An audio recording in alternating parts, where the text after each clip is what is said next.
elevando una oración al Todopoderoso por Honduras.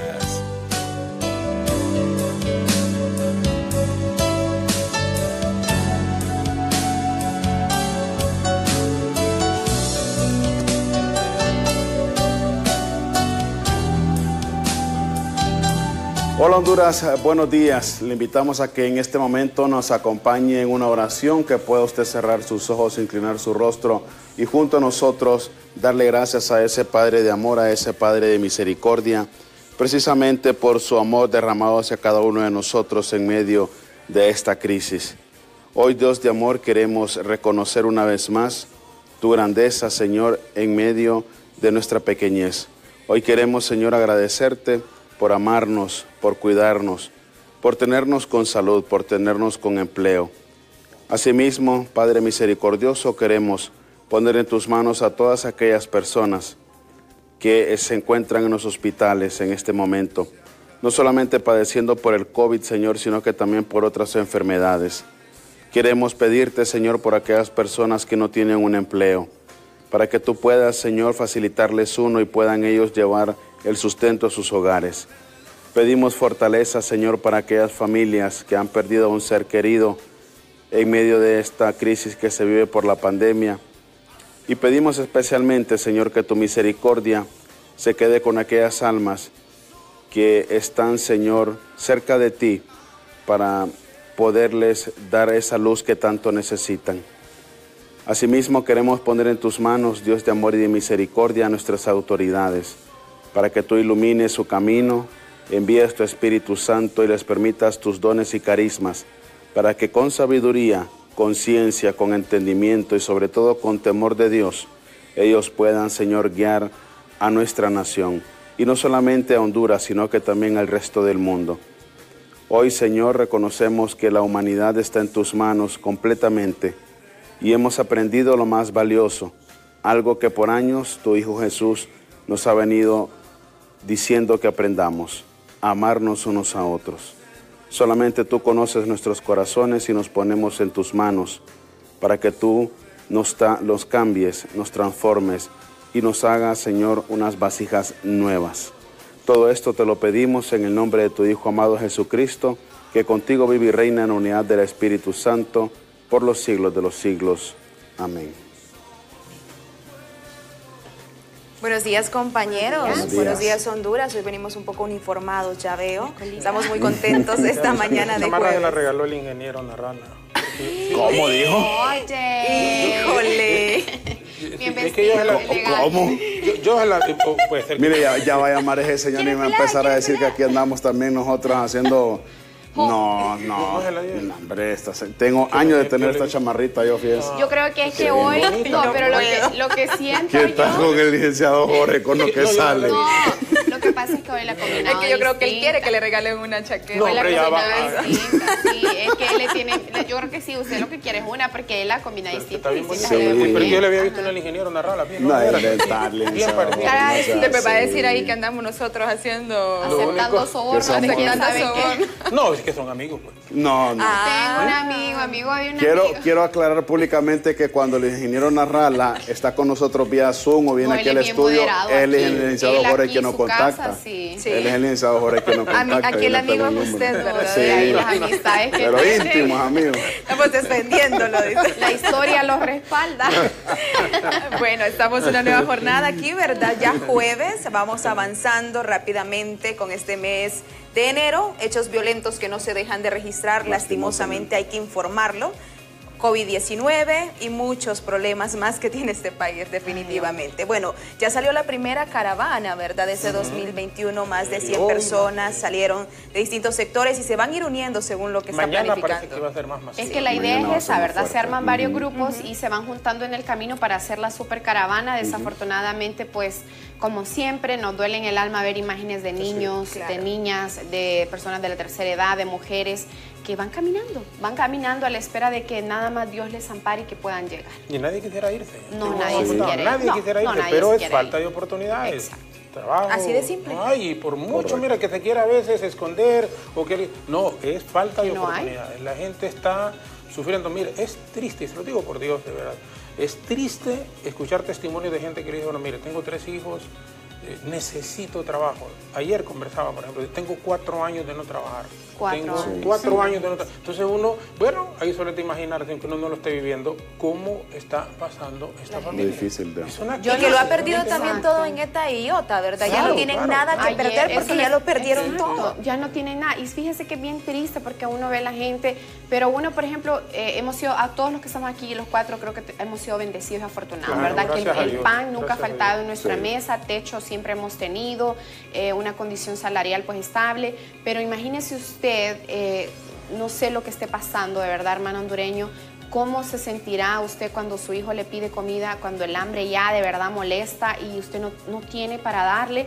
Perfectamente lo entendemos y sabemos que si usted se quiere ir, váyase, pero es bien difícil también decirle a alguien no se vaya porque siempre me va a decir, ¿y qué me va a ofrecer aquí? Pero no hay nada. Entonces, si usted se siente mal y usted ve a sus hijos llorar, que le dicen, papá, mamá, tengo hambre, y ya son, ¿cuánto? Las 11, 12, 3, 4 de la tarde y un niño de repente no ha comido y anda ahí hablándole la falita a la mamá. Exacto. ¿Cómo le va a decir usted a un niño, no tengo? No tengo que darte de comer. Es que no hay cara para que, digamos, no se mueva del país, porque sabemos que las condiciones no son las más idóneas. Cuando reconocemos que son riesgos enormes los que se asumen, pero hay gente que dice, el tema de migración no viene desde ahorita, ¿verdad? Hay que también mencionarlo, viene de años y tiempos atrás. Pero la gente tiene que buscar opciones, porque tampoco se va a morir de hambre, como dicen con su familia. Y dice, bueno, me voy a arriesgar, pues. Exacto. Me voy a arriesgar, pues. Por lo menos, a ver si consigo algo, Sí, el problema es la travesía, ¿verdad? El problema es qué se va a encontrar usted en el camino. Sol, lluvia, hambre, no donde dormir. Crimen organizado. Es una situación bien compleja, es bien difícil. Y decirle a una persona que no salga del país cuando no tiene nada que perder, porque no tiene nada, ya no tiene miedo, incluso a lo que pasa en el país, entonces, ¿qué hace? Tomar sus cositas, sus hijos. Aquí se hace efectivo el dicho que dice, el que gana... el que enchuta gana y el que no enchuta también, bien. O sea, es igual. Es una situación bien difícil. Y bueno, con el tema de violencia, vea usted hoy en el diálogo con el licenciado Jorge, voy a dar la introducción. ¿Puedo? Alejandra no le dijo nada. En el diálogo. Mire, yo le voy a decir algo. Yo respeto los espacios de cada uno, yo soy muy respetuosa con eso. Si usted le da el espacio, entonces no reniegue en vivo. Sí, él mismo me dice. Mire, en el diálogo el día de hoy vamos a hablar sobre el tema de la violencia en el país. Para eso vamos a contar con la participación de la licenciada Migdonia Ayesta, quien es la directora del Observatorio de la Violencia de la máxima casa de estudios, precisamente para ver los diferentes escenarios y específicamente el escenario el que se está dando en los últimos días de encontrar personas encostaladas con rótulos, con amenazas, así que vamos a tratar ese tema más adelante en el diálogo. Preocupación genera esto, realmente, hay mucha preocupación porque aquí resaltamos todo a nivel internacional por cosas malas. Muy pocas veces Honduras está en una plana por cosas buenas que haya hecho, por cosas que son positivas, siempre resaltamos por violencia, por narcotráfico, por alta vida que tenemos ahora, que no podemos ni pagar ni la luz ni el agua porque los costos son elevadísimos. Entonces, lastimosamente, esa es la situación actual y aquí realmente no podemos obviarlo. Eso es lo que está pasando en Honduras. Pero vamos a ir con los contactos. ¿Con quién vamos? ¿Estás listo, Samuelito Cuello? Y en Tegucigalpa también. ¿Vamos a San Pedro Sula y Tegucigalpa o Tegucigalpa San Pedro Sula? No, pero ¿con quién? Ahí está. Ahí está. Johnny Ariel Quito. ¿Qué le digo? Johnny Ariel Quito en este momento recibe la señal en la capital de la República. Luego iremos a San Pedro Sula con Samuelito y Marcos. Adelante, Johnny Ariel, buenos días. Así es, buenos días, licenciado, buenos días, compañeras. Rápidamente, Ismania Platero, que nos está dando detalles sobre el tema de la migración. Más de 300 personas que van a partir pues el día de mañana. Escuchemos. Han aumentado bruscamente en estos últimos días. Hay más gente que está siendo víctima de amenazas de muerte y la única opción que miran frente a los ofrecimientos también que están haciendo las autoridades en los Estados Unidos es salir del país y poder lograr una oportunidad de trabajo. Ahora, pero alrededor de esto, la gente no se va a detener, les han advertido de que el paso es más difícil, que si no se llegan algunos requisitos para migrar a Guatemala, luego a México, no van a pasar.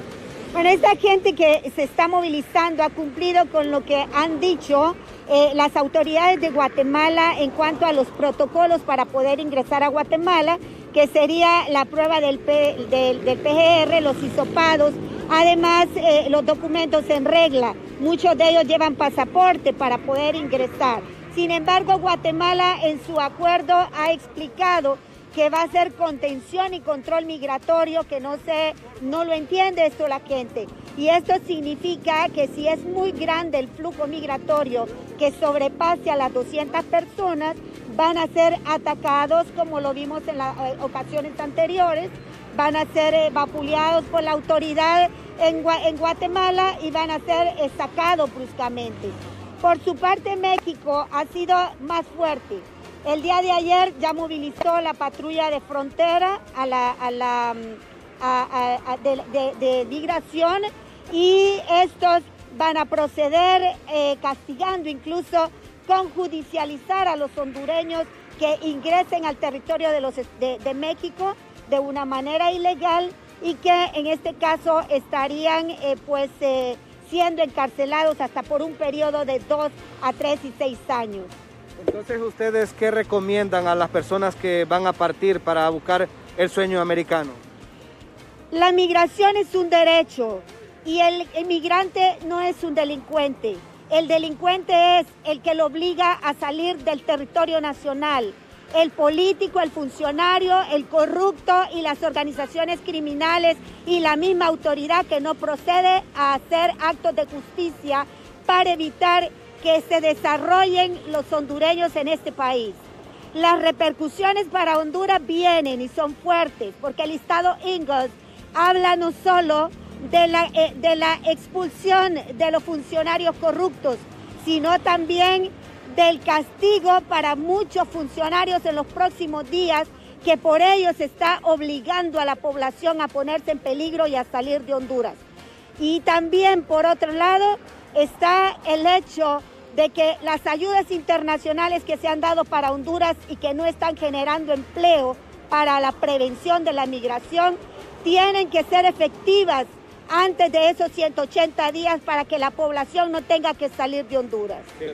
Muchas gracias, Ismania Platero, que nos estaba dando detalles sobre algunas situaciones que se pueden presentar en esta futura caravana hacia Estados Unidos, la primera del año 2021, y mencionaba anteriormente que son más de 300 personas las que ya están en la zona norte listos para partir el día de mañana. Licenciado Jorge Zelaya, compañeras, y a todo el equipo de dirección de cámara, regresamos con ustedes a los estudios principales. Y gracias Johnny, Ariel, gracias Carlos, con doña Ismania Platero en este reporte sobre la situación de nuestros compatriotas que intentan alcanzar aún el sueño americano.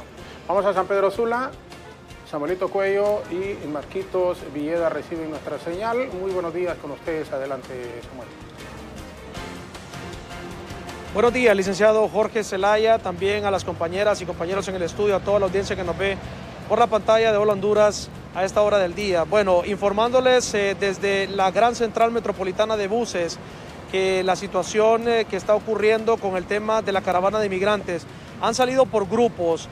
Hoy es jueves y a esta hora ya podemos confirmar que entre 150 y 200 compatriotas han comenzado a realizar ese tan difícil sueño americano. Ellos llegaron en horas de la noche de ayer y salieron a eso de las 8 de la noche. Comenzaron a hacer ese camino rumbo hacia la frontera del norte, en Corinto específicamente, con el hermano país de Guatemala. Luego fueron detenidos, ya que sabemos que a las 9 de la noche aquí en San Pedro Sula ya no se puede transitar por el tema del toque de queda, y fueron resguardados por elementos de la Policía Nacional y también de la Policía Militar. Ellos descansaron debajo de uno de los puentes y el clamor popular de cada uno de ellos era el mismo, decir que no tienen oportunidades laborales aquí en el país, y además de esto también estaban diciendo de que prácticamente ellos habían perdido todo con las inundaciones provocadas por ETA y por Iota. A esta hora pues está calmo esta terminal terrestre aquí en San Pedro Sula. Se está esperando que después del mediodía comiencen a llegar otros compatriotas. La caravana que salió ayer, licenciado y compañeros en el estudio de la audiencia, era procedente más que todo de Tocoa, este sector que también ha sido afectado, el sector del litoral atlántico, y pues salieron ayer, no esperaron a la otra caravana y están a la espera de reunirse con los demás compatriotas, además en las fronteras, diferentes fronteras. Además de esto hay que decirles que ellos están planificando irse por el lado de Aguascalientes, este es el lado del occidente del país, ya que hay un poco más de punto ciego. Nosotros estaremos muy pendientes de toda la situación que se esté dando aquí desde la zona norte del país con esta mega caravana que espera entre 1.500 y 2.000 personas que estarán pues buscando ese difícil sueño de llegar a los Estados Unidos de manera muy compleja. A esta hora del día, con mi compañero Marco Villeda, es lo que podemos reportar. Si no hay consultas, si no hay dudas, vamos a regresar a los estudios, mejor dicho, vamos a hacer una breve pausa comercial y debemos mantenernos siempre con el programa número 1 de las mañanas, Hola Honduras.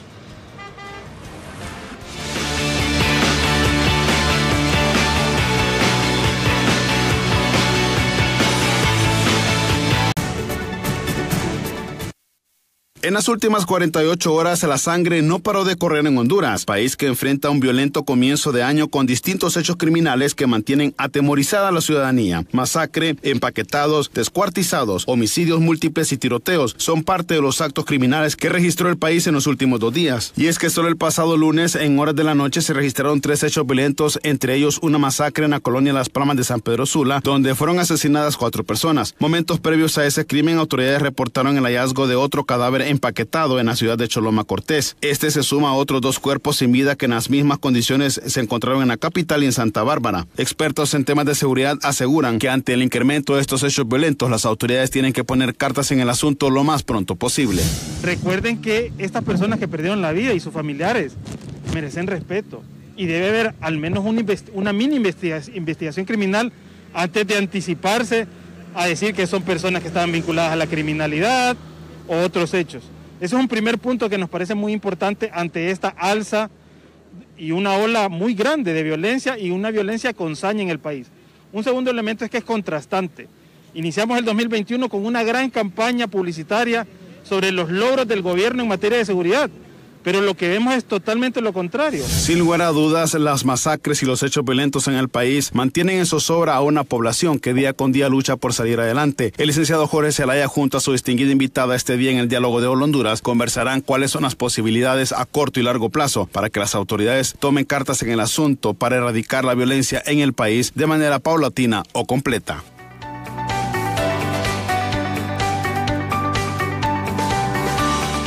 Gracias, Efer. Con la nota introductoria, asesinatos múltiples y cuerpos encontrados en vías públicas ponen en suspenso la situación de seguridad de la ciudadanía. La sospecha es que podría tratarse de una mala práctica para desviar la atención de temas de país.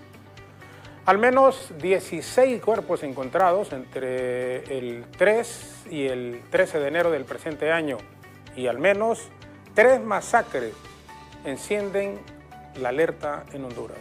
De acuerdo a algunas opiniones, hay temor de que se esté creando una ola de violencia para desviar la atención de temas políticos o de narcotráfico. Mientras otros piensan que se trata de ajuste de cuentas entre maras y pandillas. Por su parte, la Policía Nacional realiza lo propio con los procesos investigativos para encontrar los responsables de la nueva modalidad de cuerpos empaquetados, entre comillas, que son típicos de las instituciones criminales, por lo que no descartan que provengan de ese sector. Para conversar sobre esta difícil situación que atraviesa el país, sus causas y posibles soluciones, nos acompaña vía Zoom la licenciada Migdonia Ayestas. Es directora del Observatorio de Violencia de la Universidad Nacional Autónoma de Honduras. Licenciada, muchas gracias por acompañarnos y muy buenos días. Jorge, muchas gracias por la invitación para hablar de un tema que es una preocupación, igual que la migración, la violencia y la criminalidad también es una de las principales preocupaciones en el país, porque en ello se debate la vida de muchas personas, especialmente de los jóvenes. Sí, no hay ninguna duda, usted lo dijo en la introducción. la migración, que es un tema que vamos a abordar precisamente mañana, porque ayer, hoy y mañana están saliendo muchos compatriotas del país. Ese y la seguridad, cuando estamos en un año que es político, desafortunadamente, y con graves problemas. Al inicio del programa lo comentábamos con nuestras compañeras y con EFER, en el sentido de que hay o debería de haber una latente preocupación de las autoridades, desde el presidente de la República, el ministro de Seguridad, y así en forma de cadena, por lo que está ocurriendo en el país, una desesperación, licenciada, que la gente no haya de veras qué hacer ante esta crisis económica, crisis de valores, crisis de falta de oportunidades de empleos, y ahora sumando a este problema de seguridad con las muertes en el comienzo de año. El año pasado yo le escuchaba decir a usted que 75 encostalados, estamos hablando de un promedio de 6 por mes. ¿Cree que este 2021 esta cifra podría al final del año incrementarse? Desafortunadamente, Dios quiera que así, no sea así, pero así como vamos y el panorama que estamos experimentando en este momento, ¿qué podemos esperar, licenciada Yestas? El año pasado solo de encostalados y en sacos, nosotros nunca les llamamos empaquetados porque hasta discriminatorio es decir, son asesinatos que ocurren en un lugar y son expuestos en los espacios públicos generalmente, y lo notorio en este caso es que son colocados leyendas en ellos que por extorsión. Ya es un aumento. El año pasado, entre todas las muertes violentas, 3 más o menos son los que llevaban un rótulo así, pero que en este momento 13 ya estén colocándoles un rótulo es evidente preocupación. Estamos en un año o un mes que, como todos los meses de los años, y enero es principal, es especialmente violento. Imagínense que el primer día del año, esa fue la bienvenida que le dimos al año, hubieron más o menos 37 muertes violentas. Eso es lamentable para un país que, sin estar en guerra, hay tantas muertes violentas. En lo que va de los primeros 12 días, son 134 las muertes violentas que van. Y que ya, como ustedes dicen, vayan 16 cuerpos que fueron encontrados en sacos, en costales y demás, ya se vuelve algo de impacto en la población, porque primero conmociona, segundo es que manda mensajes, y la pregunta es ¿a quién le manda el mensaje? ¿Quién está cometiendo estos tipos de muertes violentas o asesinatos selectivos? Porque al final estos asesinatos tienen que ver con que son en principio premeditados, y que para quitarle la vida a un individuo o a muchos, como en este caso, y que muchas veces son cometidos por organizaciones o instituciones estatales, que eso es lo que es preocupante. Y lo lamentable de esto es que fuera del procedimiento legal, es decir, se vuelven los que dicen quiénes son, luego los seleccionan, esos quiénes son, luego los judicializan ilegalmente y los ajustician, es decir, justicia por mano propia. Estos procedimientos ya se dieron en El Salvador, en Nicaragua, en Colombia, y se llamaba escuadrones de la muerte. Y en Honduras ya las organizaciones de los derechos humanos hablan de eso. Muchas veces también los cometen el crimen organizado, las maras y las pandillas, que normalmente con los años son los que han hecho este tipo de prácticas. Y estas prácticas muchas veces tienen que ver con el mensaje que le mandan a los que cometen este acto ilícito. Obviamente hay autores intelectuales, es decir, quienes se benefician del dinero, porque el punto de esto es que es extorsión, y la extorsión en Honduras también es otra preocupación, no solo porque hay grupos delincuenciales que lo hacen, sino por el dinero que le sacan a los empresarios, a los grupos de pequeños negocios, que para hacerlo se valen muchas veces, o casi casi siempre, de amenaza, de acoso, de mandar mensajes y hasta de quitarle la vida a personas como por ejemplo los del transporte público, pero también queman negocios, queman autobuses, y esto es para conseguir su razón, su bien. Y ahí es donde se vuelve una preocupación que estén haciendo este tipo de hechos criminales, porque tanto los matan porque son extorsionadores,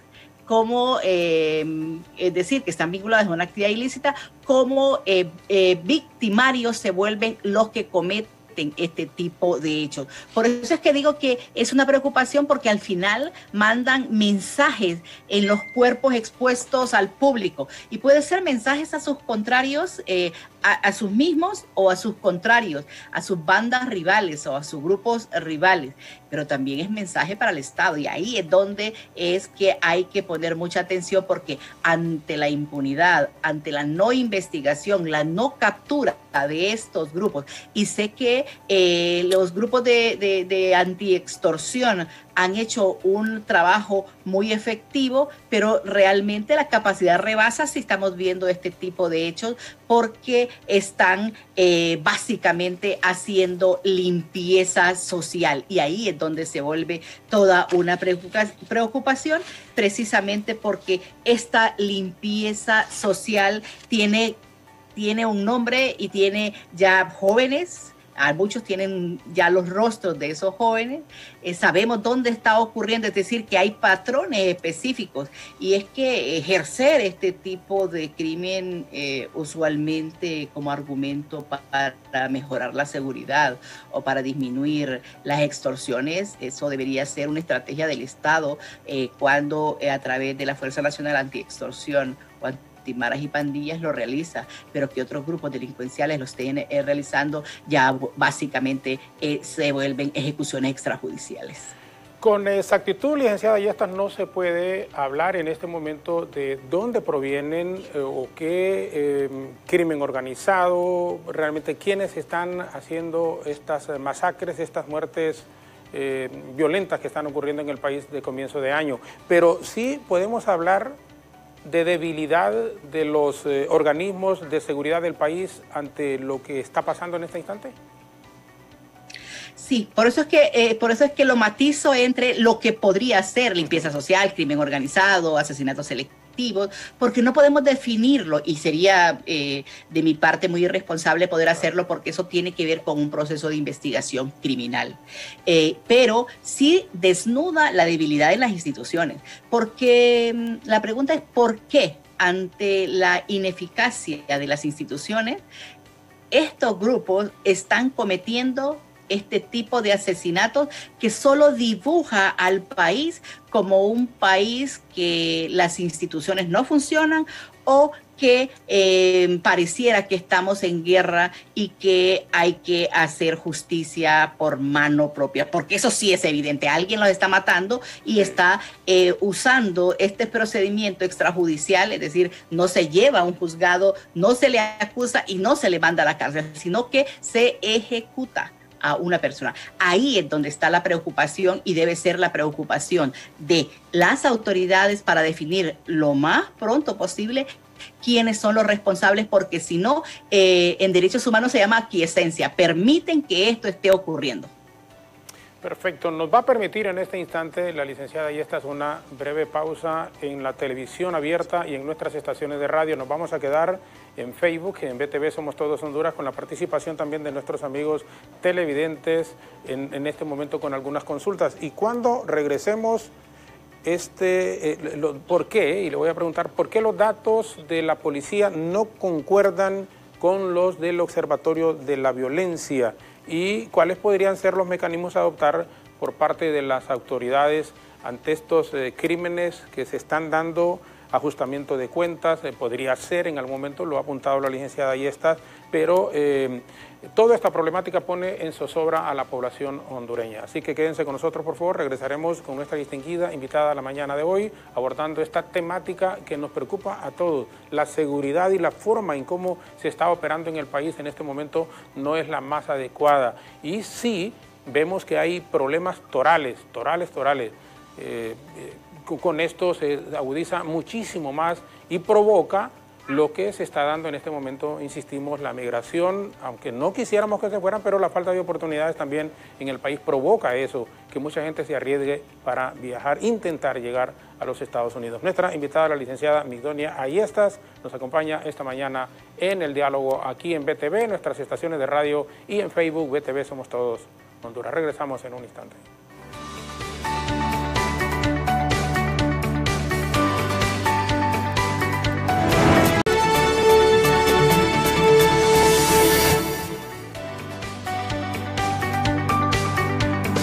Seguimos conversando ya en la televisión abierta y en nuestras estaciones de radio y en Facebook con la licenciada Migdonia Ayestas. Es la directora del Observatorio de la Violencia de la Universidad Nacional Autónoma de Honduras, con estudios de prevención en violencia en Suecia. Tiene varias especialidades también sobre violencia y convivencia social y seguridad ciudadana. Le preguntaba por qué los datos que maneja la Policía Nacional no son los mismos, no concuerdan con los datos que maneja el Observatorio de la Violencia de la universidad que usted dirige, licenciado. Muy buena pregunta, porque eso tiene que ver con el método que como Observatorio de la Violencia, como la Universidad Nacional Autónoma, que fija el método científico y que deberíamos tenerlo todos precisamente por la objetividad y la neutralidad en la información. Es decir, el Observatorio de la Violencia desarrolla procedimientos basado en fuentes oficiales como la Policía Nacional, Medicina Forense, el Registro Nacional de las Personas, pero también tiene fuentes secundarias que, como por ejemplo los medios de comunicación que día con día publican más o menos el 60% de lo que ocurre en inseguridad en el país. Pero también el observatorio tiene como fuentes a las organizaciones de la sociedad civil que también nos sentamos, validamos, recogemos información, recoleccionamos información, y de la ciudadanía, que a través de un sistema de participación ciudadana, de una app que tenemos como observatorio, también nos manda información. Y eso tiene que ver con ese procedimiento riguroso, pero también con que eso hace que le incorporemos a los datos oficiales información que no habían registrado. Solo para citarle un ejemplo, y lo voy a dar como que no lo he dicho en otros medios, es que tenemos validado de enero a septiembre, a agosto del año pasado. No hemos concluido el proceso precisamente porque son análisis caso a caso, es decir, nombre, persona, lugar, contexto en que ocurre uno por uno.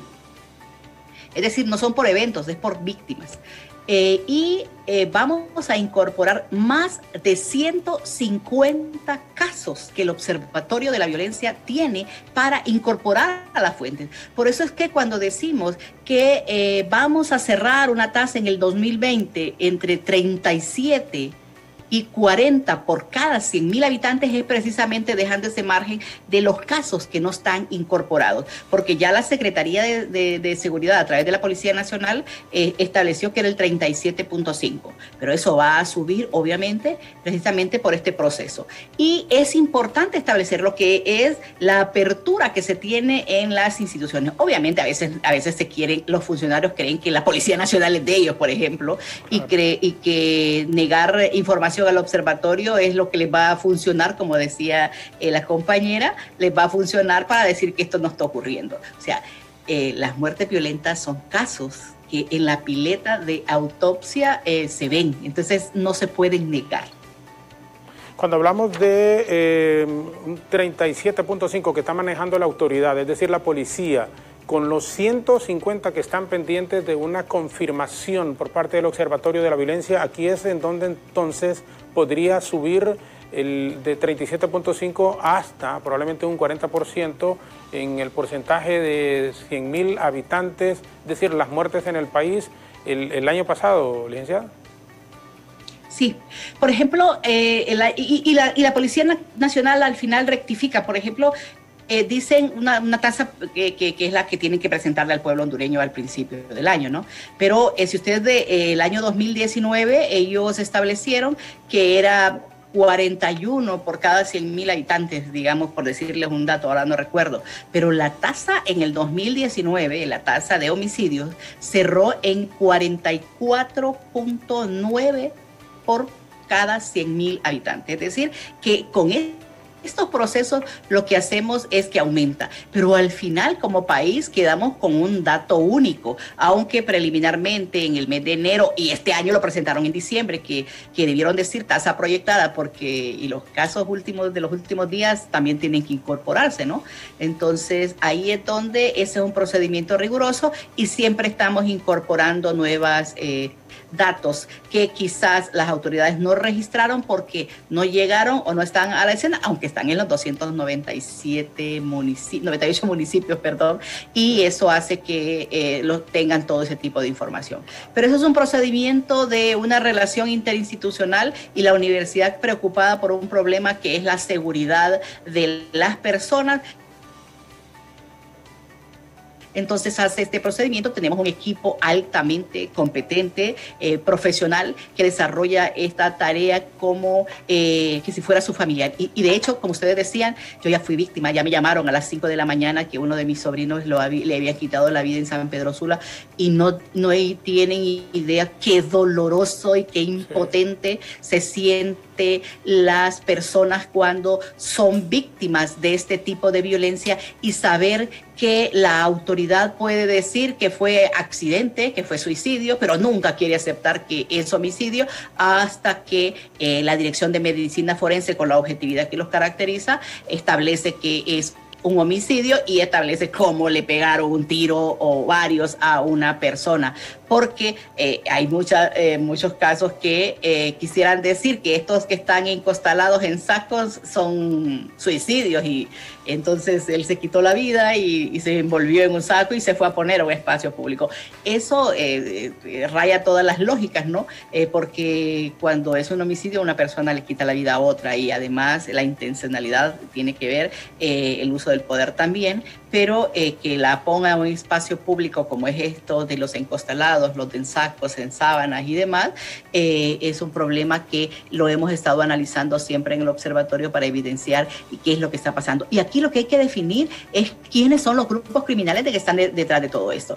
Siempre se dice que los ponen en sacos son las maras y las pandillas, pero también pueden ser los narcotraficantes, y es importante establecerlo, quiénes son los responsables, porque de lo contrario estaríamos diciendo que también el Estado puede hacer eso, y ya lo ha hecho en Honduras, en otros países, y se ha evidenciado que, y de hecho hay capturados y privados de libertad cuando son policías o militares que le han quitado la vida a otra persona. Y ahí tienen uno, el caso de Berta Cáceres, por ejemplo, el caso de Aristide González. Es decir, hay muchos casos que podemos citar que tienen que ver con esas ejecuciones y que están en manos de las autoridades. Por eso es que salir y poder desarrollar y establecer equipos de inteligencia, tanto de la DPI, de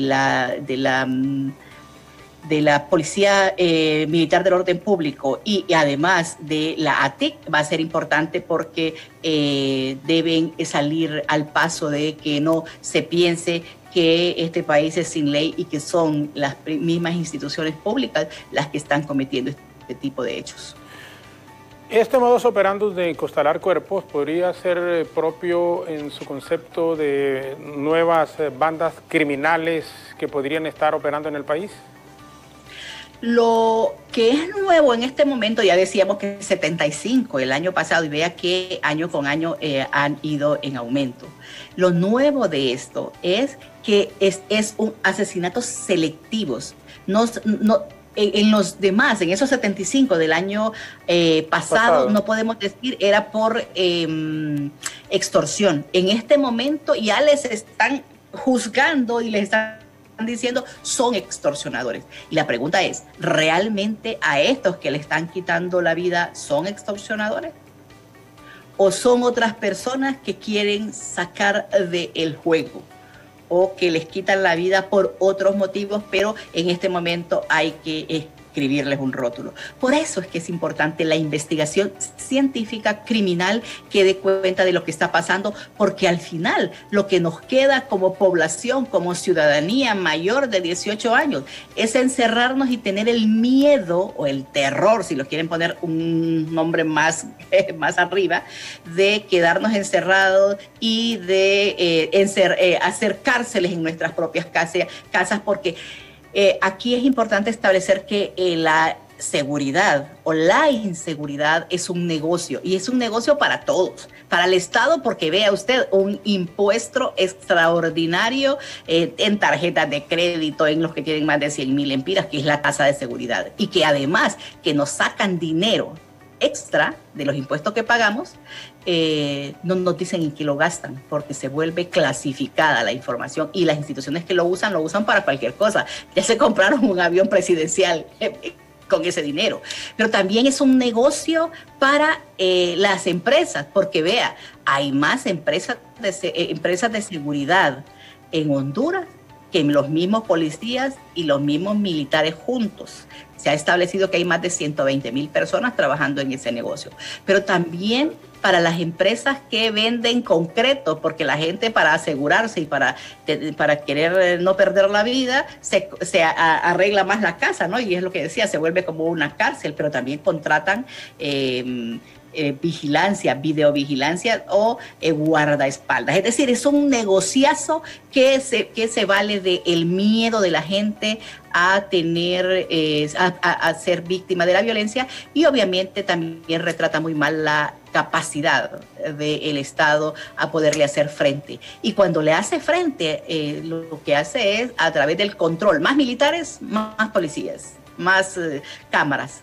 Pero eso es para disuadir el delito, pero al final no está como Estado, perdón por la unión, pero son con mayúscula Estado, respondiendo a la necesidad de la convivencia de la ciudadanía, porque no se trabaja tan fuertemente en las acciones de prevención, de rehabilitación de las personas que están vinculadas en actividades ilícitas.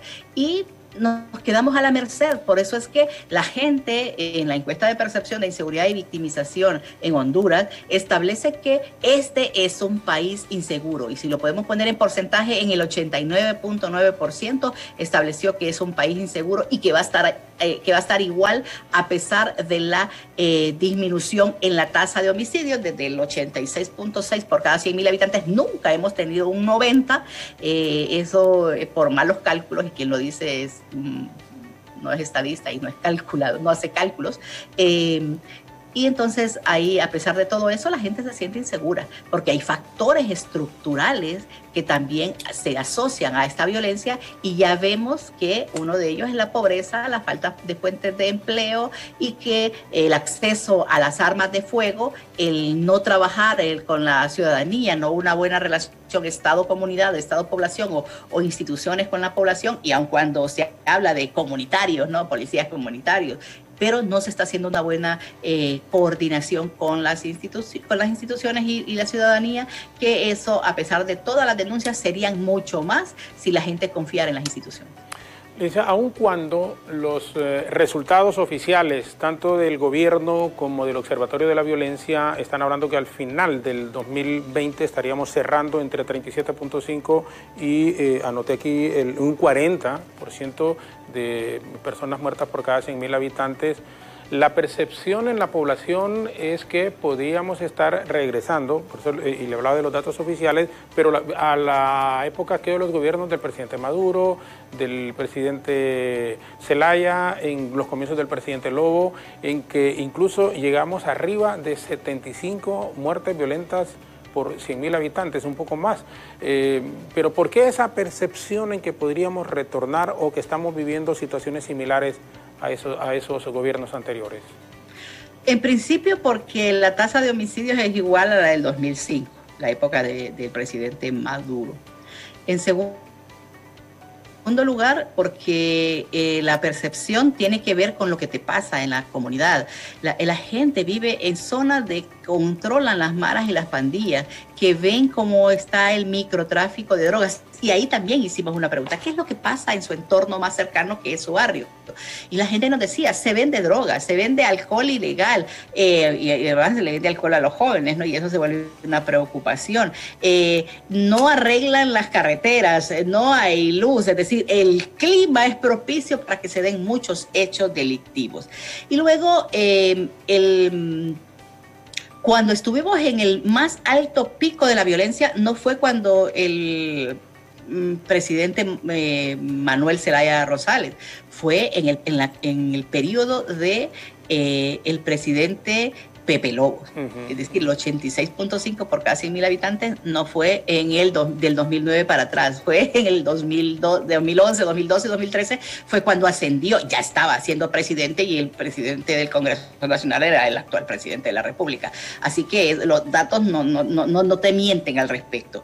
Pero que haya robos, hurtos, asesinatos, que la gente vea de cómo todas las problemáticas sociales de corrupción, de impunidad. Vea, para los ejemplos, en plena pandemia hubo uno de los más actos de corrupción, como es el comprar hospitales con precios elevados, y que al final ni siquiera los tenemos listos. Y hospitales para hacer triaje cuando se pueden montar en cualquier lugar.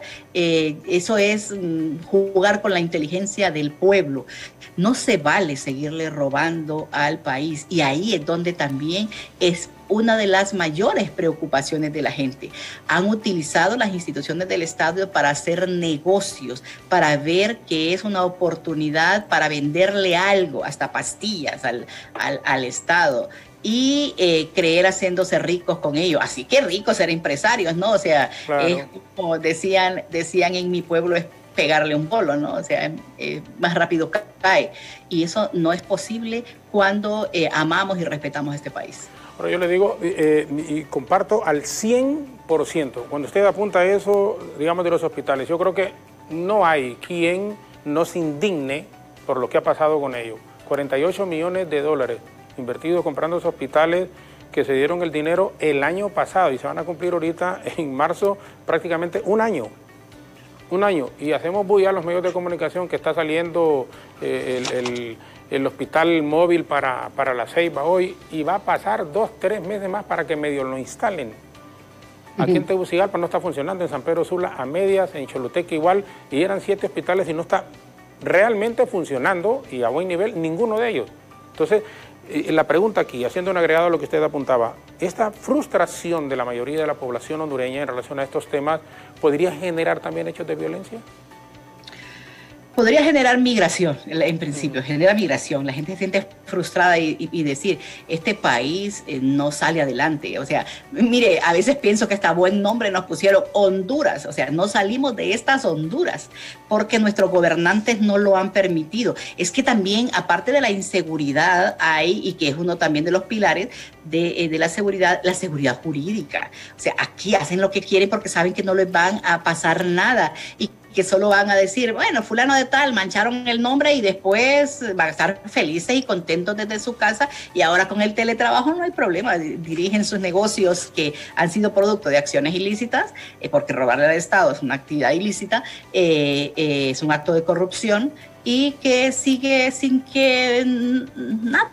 O sea, porque aquí tenemos poca memoria histórica y no se nos ocurre seguir contándole a nuestros hijos que eso es un acto vergonzoso, bochornoso, y que afecta a toda la familia, y que el apellido queda dañado. Por eso es que es importante hablar de estos temas, y sobre todo que el tema de seguridad no solo se crea que es un tema que lo pueden hablar los militares y la policía. Primero los militares, porque el tema de seguridad estaba junto con defensa, y después cuando se crea la Policía Nacional, entonces ya se separa como asuntos civiles, pero menos que un civil o una mujer en este caso pudiese hablar de los temas. Y ahí es donde es importante la participación ciudadana para evidenciar y decir decir dónde está el dinero es producto de esa indignación que tenemos todo de que mejor hubieran puesto ese dinero, esos 48 millones de dólares en estas empresas que están haciendo y estaban haciendo las investigaciones para crear medicamentos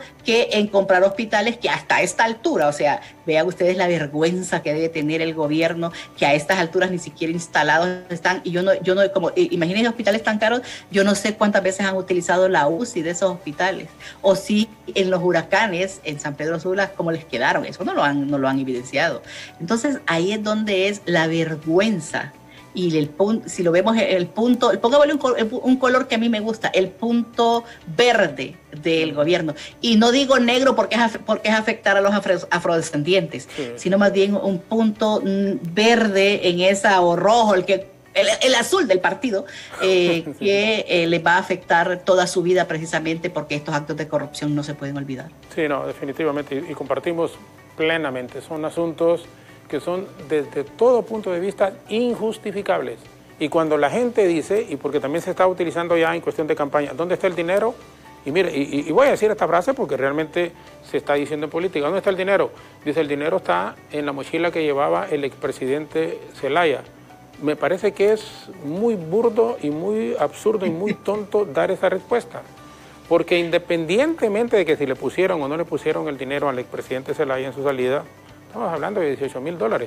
$18,000 no le va a solucionar el problema total y grande al país. $43 millones sí, en gran parte. Pudieron haberse construido varios hospitales, fortalecerse muchas instituciones para poder ayudar a la gente con estos problemas económicos que se están dando. Por eso digo, y así abiertamente, me parece que no es una respuesta adecuada, independientemente de que yo voy en las planillas, como dicen, independientemente, pero hay cosas que no se pueden esconder y que no se pueden tapar. Por eso no me gusta hablar, y yo voy tranquilo a escuchar ahí. ¿Por qué? Porque no, es que mire, de veras, a veces hay cosas que son indefendibles.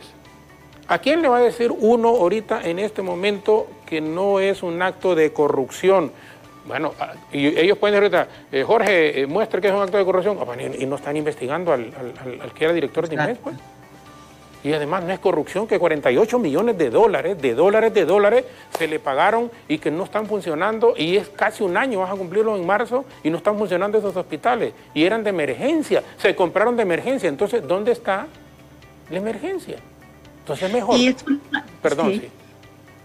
Y es una estrategia pasada de moda, o de, ya cansada en este país, solo comparar con Mel Zelaya lo que ha ocurrido. Así es. O sea, tendríamos que mejorar lo que el gobierno del Partido Liberal con Mel Zelaya hizo, y no estarlo comparando porque eso no es una justificación. Robar porque el otro robó, o sea, es un acto desleal, es un acto deshonesto, es que no tienen valores y que además dañan el prestigio de su familia, del partido y del gobierno. Eso no se vale compararlo.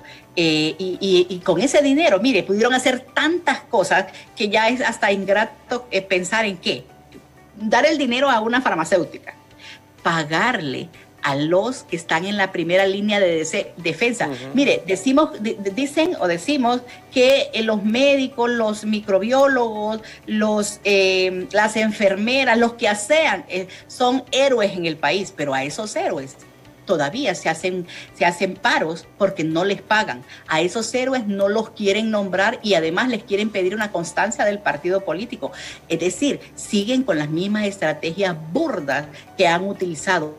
Estamos en una nueva era precisamente porque la pandemia nos está haciendo un parteaguas y debemos cambiar como personas y debemos cambiar al país que tanto necesita de hombres estadistas, de mujeres estadistas, honestas, que quieran aportar para como decía uno de nuestros próceres, para la gloria de Honduras, porque ahora ni siquiera próceres podemos hacer ya, y ni hablamos de ellos, ni hablamos de la honestidad de Cabañas y del valor que tuvo Morazán para enfrentar todos los retos que se le presentaron en una época difícil cuando andar a caballos. Ahora andan en helicópteros de casa a casa, ¿no?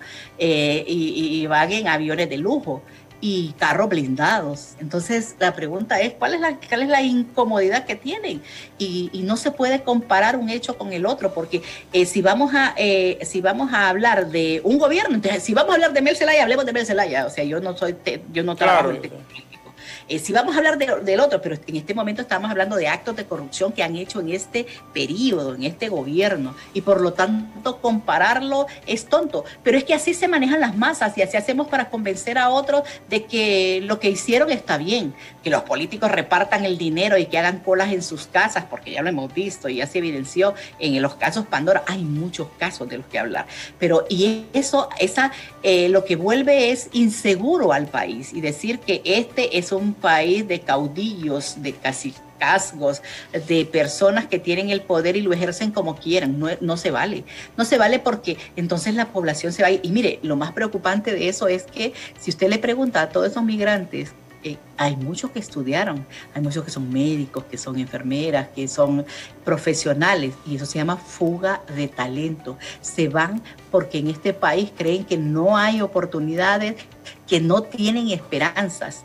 Y yo oía hoy que se van porque son delincuentes. No es cierto, la gente honesta se está yendo porque ¿de qué va a trabajar? Mire, después de las tormentas ETA y IOTA, después de este COVID, que hay mucho desempleo en el país, que están viviendo miserablemente, no pobres ni con bajos niveles de pobreza, de forma miserable, la gente tiene que mantener a su hijo.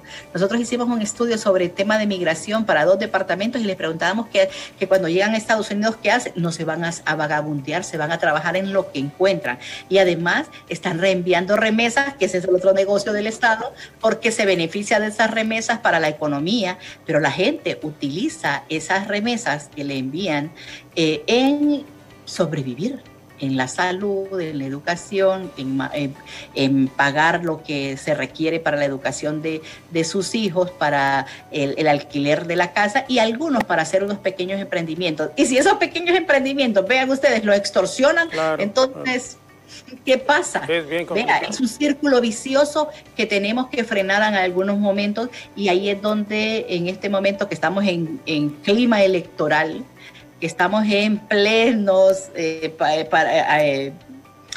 para hacer campañas para partidos políticos, que piensen en quién van a votar, tengan conciencia y busquen a las mejores mujeres y a los mejores hombres que les representen, pero sobre todo vean su perfil, que sean honestos, para que después, cuando digamos que están mal evaluados como instituciones, porque el Congreso Nacional en la encuesta de percepción de inseguridad ocupó el último lugar, 13.9 es lo que confía la gente en los diputados, en el Congreso Nacional. Entonces después, para que no nos quejemos, tenemos que aprender a seleccionar a quienes queremos que nos representen en el Congreso Nacional. Y aquí, como dicen, licenciada, es otro asunto, porque y por eso llegan al Congreso muchos diputados, tienen que las mesas, que sea la ciudadanía lo que represente, porque el problema también es que se compran las mesas y salen votados unos que no deberían de salir, y que la gente dice, ¿por qué salen estos si la gente no lo quiere? Entonces, claro, es una cadena de corrupción que abarca también todos esos asuntos. Nos va a permitir la última pausa, por favor, en televisión y en radio. Vamos a quedar con Alejandra y Ethel en Facebook con algunos aportes de nuestros amigos televidentes y radioescuchas. En este momento mi hija, Senia María, dice saludos a la licenciada Ayestas. Ella la admira mucho a usted. Mi hija es socióloga y es licenciada en Prevención de Justicia Penal con maestrías también. Y siempre me dice, gracias papá por tener a la licenciada Ayestas en el programa esta mañana. Pausa breve, volvemos en la parte final.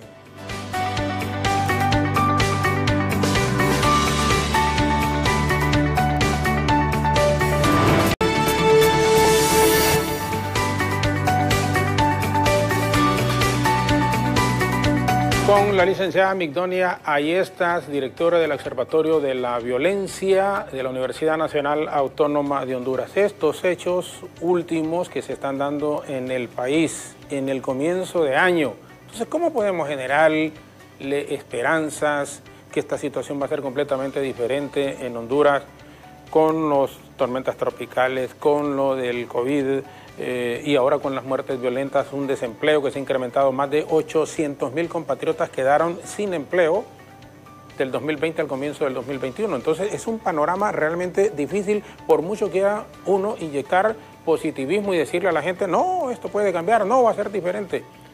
Y ve acciones irregulares que se siguen cometiendo, por eso es sumamente complejo en la población poder asegurarles eso. Ahora, ¿cómo nos vemos internacionalmente, licenciada, con todos estos asuntos en forma interna? En el plano internacional, las noticias de Honduras solo tienen que ver con estos hechos de criminalidad. ¿Cómo realmente la comunidad internacional nos ve en su concepto? Mire, como nos evalúan es de acuerdo a indicadores. Y, por ejemplo, tener un 44.9 por cada 100.000 habitantes de tasa de homicidios, entonces ahí la respuesta es un país inseguro. ¿Un país, perdón? Inseguro, en primero. Segundo, nos evalúan por el índice de corrupción. Somos ocupamos el 54 lugar en los países más corruptos. Es decir, por Indonesia, creo, no somos el país más corrupto. Pero entonces ahí ya tenemos un país corrupto. Y si lo evaluamos con aplicación de ley, entonces hablamos de impunidad. Y cuando vemos los casos, y solo para hacer un ejemplo, en el año 2019, solo 22 casos de mujeres fueron judicializados, de 404 que ocurrieron. Es decir, el 95% fueron impunes. Es decir, el Estado no resolvió, no investigó y no judicializó. Entonces, eso, y vean, con la migración nos ven con un país corrupto y además que no ofrece oportunidades. Entonces, ese es el caldo de cultivo para lo que está pasando en el país. No nos evalúan bien y por eso es que nos condicionan la ayuda, a veces no accesamos a los fondos que andamos pidiendo. Mire, es como... yo no sé cómo lo ve la gente, pero es como cuando va un niño y le pide dinero a usted. Así es el país, anda pidiendo dinero y después de cuando le dicen sí te voy a dar, pero te voy a condicionar porque sos inseguro, no hay seguridad jurídica, sos impune, sos corrupto. Entonces, ahí es donde es la preocupación. Por eso es que ahí es importante como gobierno y como próximos gobiernos establecer la gestión por resultado, la eficiencia y la eficacia, el uso de los recursos públicos en acciones que sean en beneficio para la ciudadanía, para la población, para el total, no para unos pocos, porque el punto es, cuando regalas bolsa solidaria, cuando regalas dinero o cuando das empleos para tener empleada a la gente, entonces la pregunta es, ¿a quién empleo? A los del partido político. Entonces, los de los otros partidos políticos se tienen que ir del país porque nunca van a lograr conseguir, ¿verdad? Pero también es dar resultados. Y dar resultados es siendo transparente en la administración de los recursos, desarrollando las estrategias en beneficio de la población y luego usando esos recursos para temas específicos y que hayan sido probados que son para mejorar la situación. Mujeres, niños, todas las que están en condición de vulnerabilidad, apoyar el agro. Vean ustedes en este momento, la zona norte quedó arrasada. Yo veo todos los desempleos que han ocurrido ahí, precisamente porque mientras se recuperan, ¿de dónde sacan el dinero? Y ahí es donde el Estado debe apoyar, debe ayudar. Por eso es que es importante que unas buenas estrategias, siendo transparentes, usando bien los recursos, van a ayudar a mejorar las condiciones. Mire, la seguridad también tiene que ver con, ya decía, con esa estructura que nos obliga a ser pobres para toda la vida, porque los que logran salir adelante son los que hacen prácticas, algunos de ellos hacen prácticas corruptas para lograr tener dinero, y vemos que han habido empresarios que han estado vinculados, están privados de libertad o están siendo nombrados, o los otros que están vinculados al narcotráfico, que es el dinero más rápido que la gente cree tener, que hasta lo han usado en política. Entonces no es en Honduras que los judicializan, es en las cortes de Estados Unidos, y ahí los nombran porque es un país sin normas, es un país donde las leyes no se aplican. Yo le agradezco muchísimo, de veras. Vamos a cerrar. Mi hija dice, así es, una mujer admirable en el campo académico y de prevención de violencia. Muchas gracias, Arsenia María. Yo espero que tenga la conciencia que tenemos las mujeres para trabajar estos temas y sobre todo cuando somos afectadas. Está joven y le deseo los mejores éxitos. Espero conocerla en algún momento para que podamos... Ella quiere. Y más Bella Díaz me ha dicho, papá, ¿y cuándo me va a llevar? De veras, te lo digo. Y por eso lo hago público, porque también es una realidad.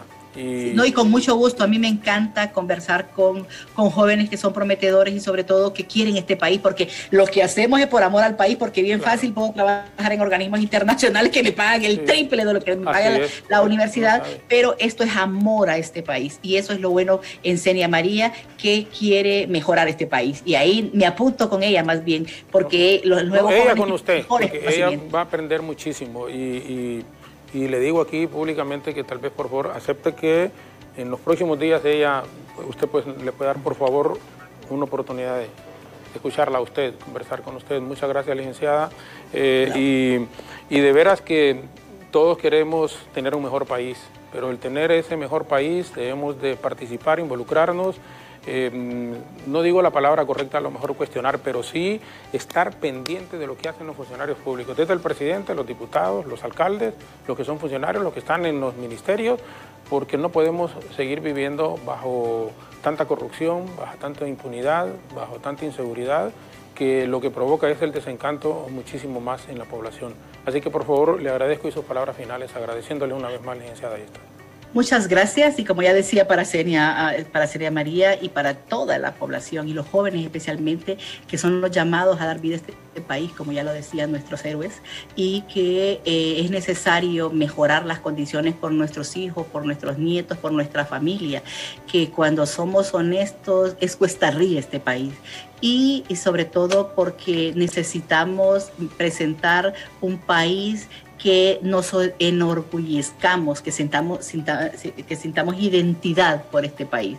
Y que eso es importante porque el amor a la patria es lo que nos condiciona para ser mejores cada día. Muchas gracias, Jorge, por la invitación. Siempre, ya sabe usted que siempre que me invita es un gusto, porque en principio me permite decir lo que digo con el conocimiento que da la información, que da la investigación, pero también con el amor que le tengo a lo que hago y a lo que representa el país para mí. Y nosotros somos testigos de ello. Muchas gracias, licenciada. Muchísimas gracias una vez más. Gracias. Buenos días. La licenciada Migdonia Ayestas, que es la directora del Observatorio de la Violencia, nos ha acompañado esta mañana en el diálogo. Los actos de corrupción, la inseguridad que se vive, la impunidad en el país, provoca también parte de estos asuntos y da pie para que la gente quiera seguirse yendo, aun cuando se sabe que los riesgos son enormes. Y decimos esto porque muchos intentan llegar a los Estados Unidos con sus hijos, con sus niños. Entonces debe de darnos muchísima tristeza y mucho dolor, pero la gente no intenta irse.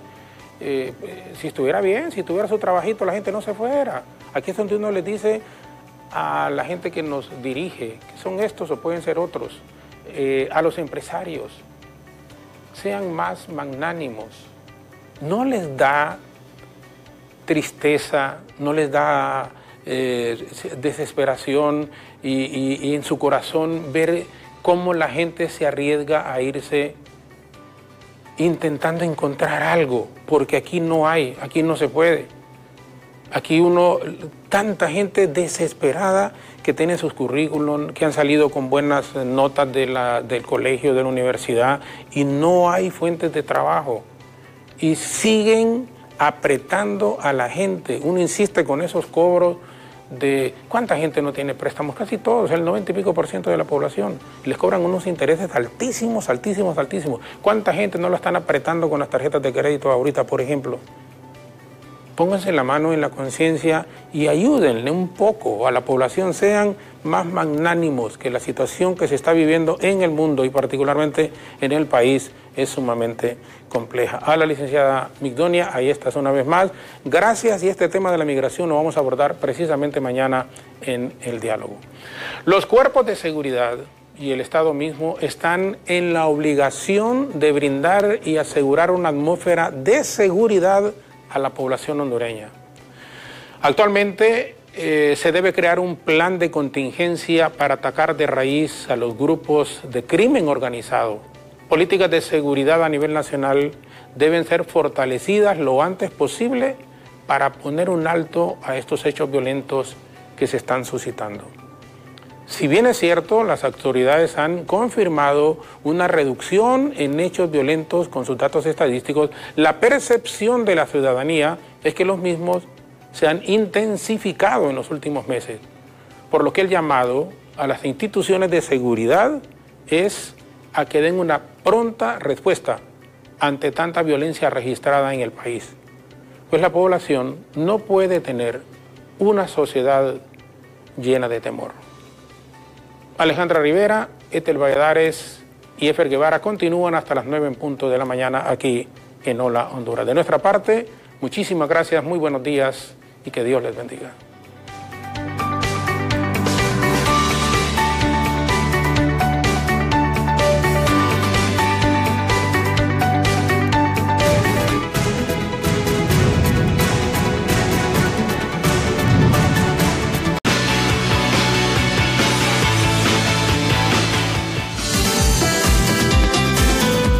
El clima en Hola Honduras.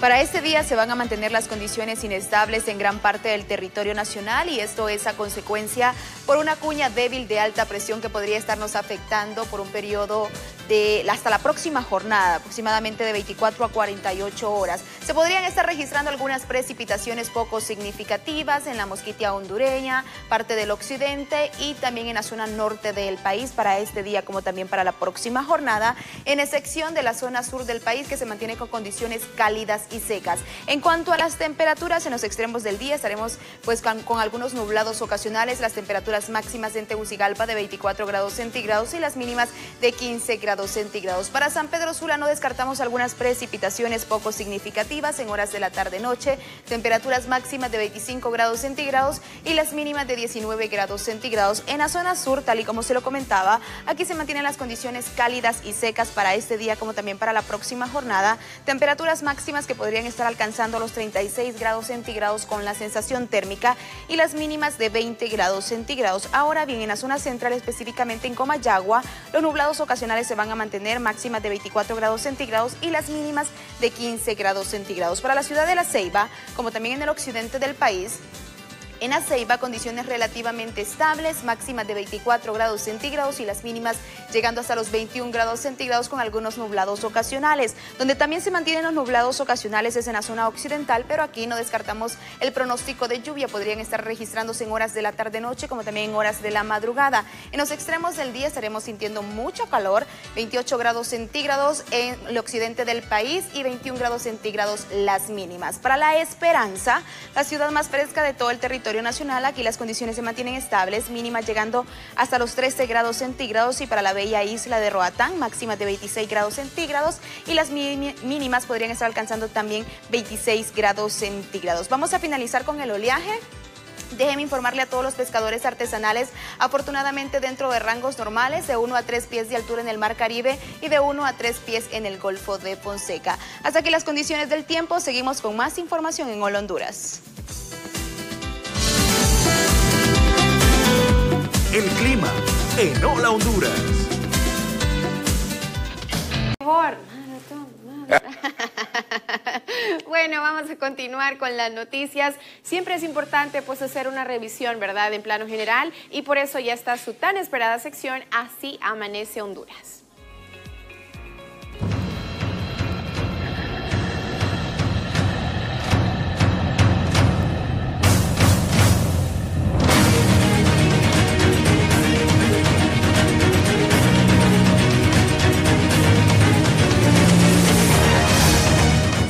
difícil retornar a clases presenciales. El ministro de Educación, Arnaldo Hueso, consideró que es muy difícil retornar a clases presenciales en el sistema público en este momento, debido al incremento de casos del COVID-19. El funcionario reaccionó de esa manera, luego que el Fondo de las Naciones Unidas para la Infancia sugiriera que ya es hora que Honduras vuelva a las clases presenciales bajo estrictas medidas de bioseguridad, para evitar que se pierda una década en educación.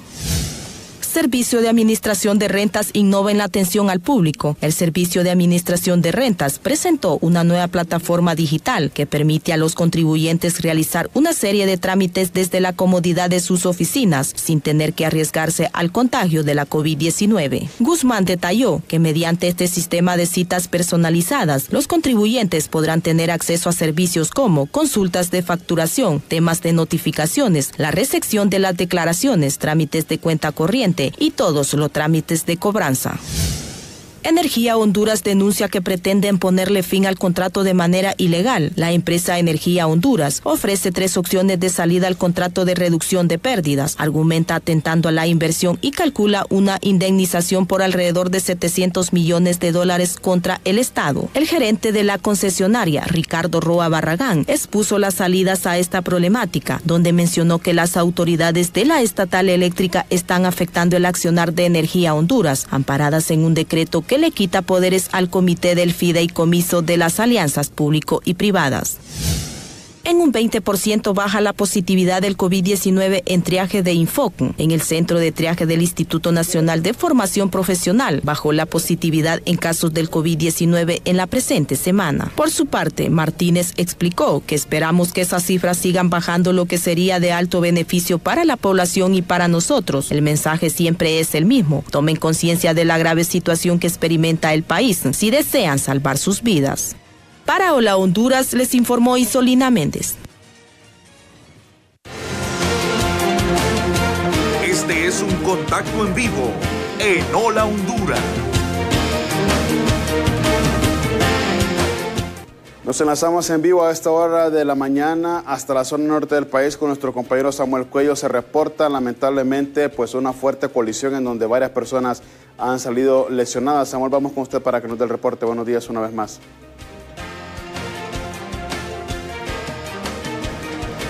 Así es, muy buenos días nuevamente, compañeras y compañeros en el estudio en la capital de la República. Bueno, en este momento brindándoles a ustedes noticias lamentables que se están dando aquí en la zona norte del país, específicamente con este fuerte impacto que ha recibido pues este busito de la ruta número 2 que conecta Pradera, Centro y La Primavera, con diversas personas lesionadas en este momento que están recibiendo la atención médica de los cuerpos de ambulancia de los bomberos, que han tenido esta rápida reacción a este joven que pues vemos ustedes el nivel de golpe que está teniendo ahí. Lo están recibiendo los paramédicos en este momento y él pues está respondiendo ante todas las consultas que tienen sobre este golpe que tiene en su pierna derecha. Son situaciones lamentables que se están dando aquí en la zona norte del país. Está en este momento pues respondiendo a las consultas que le está haciendo el paramédico, le está revisando su hombro y bueno, son ya varias ambulancias que en este momento están viniendo, le están también haciendo inspecciones en su cabeza. Vamos a ver por acá porque también viene ya la ambulancia del 911. Amigo, ¿qué fue lo que ocurrió en este momento, en este accidente? Fue un terrible golpe que se ha dado. Mire, la verdad de la cosa, cuando yo sentí el impacto de un solo, no me di cuenta de dónde salió el carro. ¿Usted venía en la unidad de bus? Ahí venía yo, sí. ¿Y en este momento qué es lo que pasa con su pierna? ¿Qué siente? Únicamente tengo este rasguño ahí en el brazo y un cierto dolor en el brazo, nada más, en la parte de acá. Le da gracias a Dios porque no pasó a peor. Así es, gracias al Señor. Para que su familia se dé cuenta que está bien, amigo, cuénteme, ¿cuál es su nombre? Me llamo Giovanni Savillón. Sí. ¿Hay que decirle a su familia que usted está bien? Sí, exactamente. Solamente fue un leve golpecito. Gracias a Dios. Bueno, esto es lo que está ocurriendo a esta hora. Pues este golpe se ha dado aquí. Hay otras personas que están lesionadas también. Ya se les está haciendo la respectiva revisión a cada uno de ellos. Esta persona que al parecer es empleado de la municipalidad de San Pedro Sula y que en este momento pues le está diciendo al paramédico que tiene este dolor en su brazo y posiblemente pues tenga esta fractura él y que lamentablemente pues ya va a tener que ser trasladado a un centro asistencial. Vemos ahí que ya lo están subiendo aquí a la ambulancia de los bomberos. Vamos a, Marco, tal vez podemos tener reacciones de las personas que han observado directamente cuál ha sido la situación que se ha dado aquí en este momento. ¿Lograron observar ustedes, amigos, el golpe o ninguno de ustedes lo pudo ver? ¿Logró ver usted? Vengo llegando ahorita, sí, vengo llegando. Pero es una situación lamentable porque la gente anda a exceso de velocidad aquí en esta zona. Así es, demasiada velocidad caminan esta gente. Hay que tener precaución, amigo. Precaución, sí. Bueno, entonces esos son los hechos lamentables que se están dando aquí en la zona norte del país, estos accidentes vehiculares que se están dando aquí en esta zona de nuestro país. Hay que decirle a la gente también que lastimosamente son situaciones... Amigo, ¿qué habrá pasado aquí? ¿Se pasó alguien en el alto o no? Sí, yo creo que comieron el alto ahí. Bueno, es la situación que se está dando aquí. Son lamentables hechos. A la gente hay que decirle que mantenga la calma, que cuando va a su trabajo hágalo de manera con mucha precaución. Hay que salir a tiempo también y no hay que andar corriendo por estas calientes calles de San Pedro Sula. Con imágenes de Marco Villeda hasta ahora, yo voy a regresar a los estudios principales. Bien, buenos días. Gracias, Samuel, por este reporte y seguimos con estos contactos en vivo ahora aquí en la capital de la República porque a esta hora de la mañana nuestro compañero Johnny Quito está ubicado en el centro de la capital. Johnny, ¿qué está pasando precisamente en este sector de Tegucigalpa? Vamos con usted. Buenos días una vez más. Así es, buenos días, licenciado Efer Guevara, televidentes de Hola Honduras. A pocos minutos de realizarse el paro del transporte de taxi. Estamos ubicados en el centro de la capital, donde de esta zona hay diferentes puntos de taxis que van a las colonias, por ser Kennedy, por ejemplo La Joya, San Miguel, la Universidad, y de este lugar van a partir algunos puntos hacia lugares estratégicos y entre ellos también la Universidad Nacional Autónoma de Honduras. Exactamente en punto de las 9 será el paro de transporte y son las 8 de la mañana con 24 minutos. Varios puntos se estarían movilizando. Así es, correcto, buenos días. Casi todos los puntos se van a parar porque, mire, el colectivo vale 15 lempiras, por eso lo vamos a parar, el colectivo. Pero hay gente que no se quieren ir apretada, pues pagar los 15 apretadas. Hay gente que pagan 20 lempiras para irse a los 3. Pero los de Soclavi siempre los paran y les preguntan a los pasajeros cuánto va pagando. Los mismos pasajeros les dicen, no, vamos pagando 20. Entonces ahí los decomisan las unidades y vamos a pagar 2,000 pesos de multa allá en Soclavi. Entonces no es justo. Entonces, mientras ellos no busquen una solución, ustedes van a continuar con la protesta. Es correcto, hasta ahora vamos a las 9 de la mañana, vamos para un paro, a las 9 de la mañana para la U. De la U venimos para abajo, yo no sé para dónde vamos a agarrar.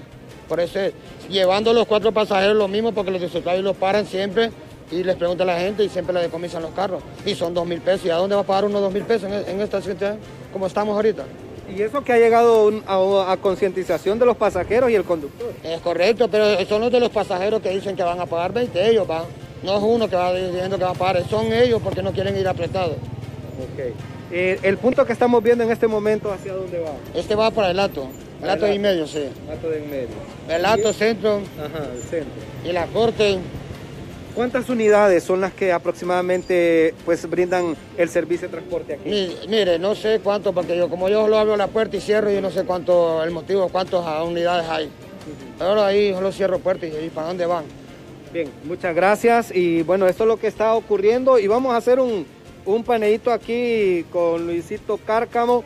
El punto de taxi de la 26. Colonia Kennedy es uno de los puntos prácticamente más fuertes aquí en el centro de la capital, pero en estos momentos se encuentra vacío, o sea, más aproximadamente unas 10 unidades son las que hay en esta zona y como ustedes pueden observar, pues a las 9 de la mañana va a ser el paro de transporte de taxi, ya lo han mencionado, y se estarán ubicando en la Universidad Nacional Autónoma de Honduras. Así que por supuesto nosotros vamos a darle seguimiento a esta información porque se estarán trasladando hacia esa zona. Y ustedes pueden apreciar, pues está prácticamente vacío aquí este lugar porque ya están esperando el llamado o el pitazo para poder trasladarse hacia otro sector de la capital. Sin duda alguna, pues ellos están exigiendo que les devuelvan las unidades que han sido decomisadas, que no les sigan decomisando las unidades y que por lo menos les permitan de que los pasajeros decidan si viajar con 4 o 3 personas dentro de la unidad. Licenciado Efer, si no tiene una consulta, nosotros retornamos a los estudios principales. Bien, gracias Johnny, muy puntual con el reporte. Estaremos pendientes tal como usted lo indica con esta paralización que se tiene planificada en unos minutos más en diferentes puntos de la capital. Así que por favor las medidas del caso en torno a esta situación. Vamos a continuar con más información aquí en Honduras, Alejandra. Gracias, Efer Guevara. Así es, continuamos con más información y hay buenas noticias en cuanto a la canasta básica porque las autoridades han mencionado que van a mantener la estabilización de precios hasta el 17 de enero. Escuchemos a continuación.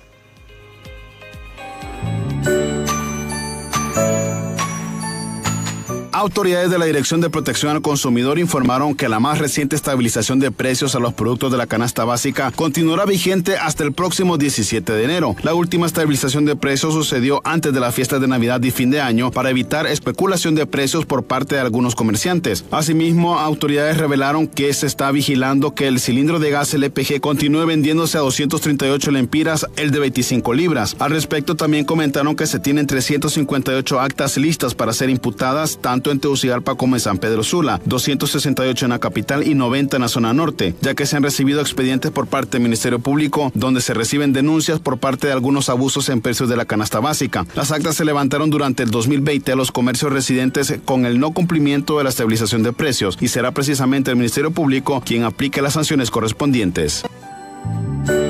Mucho cuidado, no solo Europa, Suecia, Brasil, ahora Centroamérica pues se ve alarmado. Los hospitales en Honduras ya llegaron a su máxima ocupación. Bueno, situación que lamenta, ¿verdad? Y preocupa obviamente en torno a esta crisis. Pero vea usted más adelante en el tuit algo, como está circulando en redes sociales, descoherente. Es que la Empresa Nacional de Energía Eléctrica pues está cobrando una cantidad exorbitante de energía al Hospital del Tórax por el no utilizar el hospital móvil. Ya más adelante lo vamos a ver en el tuit mañanero para que estén Bueno, más además Estados pendientes. Unidos a partir del 26 de enero empieza a pedir test negativos de COVID-19 para todos los que ingresen al territorio norteamericano vía aérea. Así es, bueno. Asimismo también se habla de más de 800,000 empleos perdidos por la pandemia del COVID-19. Se lo vamos a tener todos estos datos al regresar de la pausa. No nos cambien.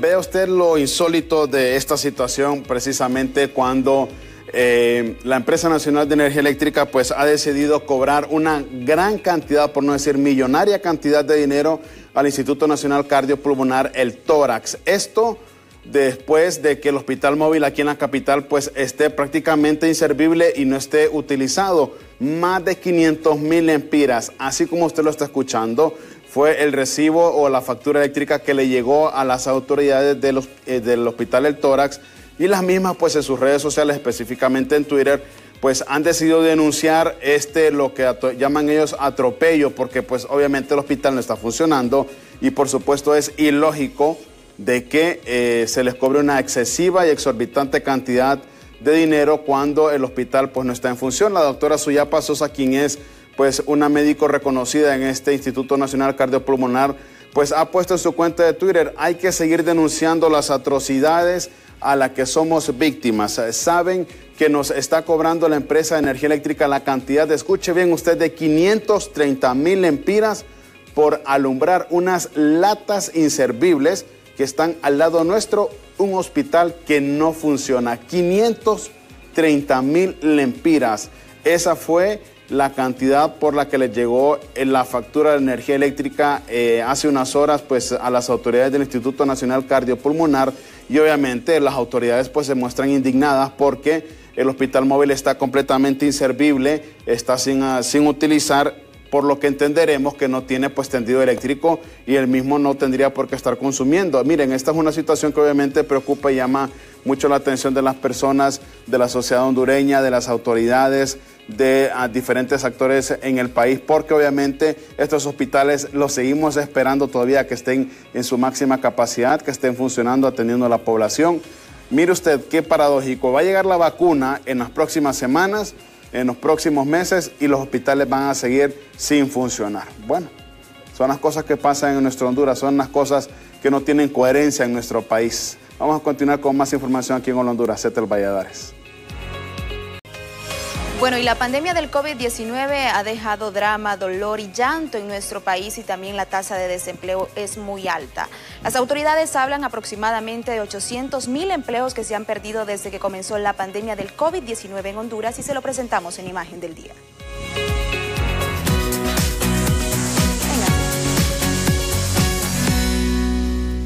Expertos en Honduras estiman que por la pandemia se ha perdido unos 800,000 empleos. Las pocas acciones del gobierno para sostener la economía hondureña no han beneficiado a los trabajadores y trabajadoras. En cambio, el estado de emergencia ha dado oportunidad para que muchas empresas violen los derechos laborales. La situación de empleo en Honduras registró en el 2020 cifras catastróficas. El impacto de la pandemia del coronavirus y los daños de los huracanes ETA y OTA dejaron a miles de compatriotas sin fuentes de trabajo. El Banco Central de Honduras ha revisado la proyección del Producto Interno Bruto 2021 a la baja en un 1% después de los efectos de los huracanes ETA e IOTA, y hoy se estima que ese crecimiento andaría en un 3.8%. Para que ese crecimiento se concrete, se requiere seguir enfrentando la crisis sanitaria del COVID-19, aplicación estricta de los protocolos de bioseguridad, mantener las normas de protección personal y acelerar el paso para la implementación del proceso de vacunación. Según las últimas cifras, se han perdido más de 800,000 empleos entre formales e informales en el país. Esperamos que en la medida que avance el proceso de recuperación se reactive un mayor número de empresas y se ponga en marcha las inversiones en la reconstrucción. Entonces podemos recuperar en este año 2021 un 35 a un 40% de empleos perdidos. Los sectores prioritarios siguen siendo el agro, la infraestructura, la industria, el comercio, turismo y los servicios, pues estos son los más amplios generadores de empleo en Honduras.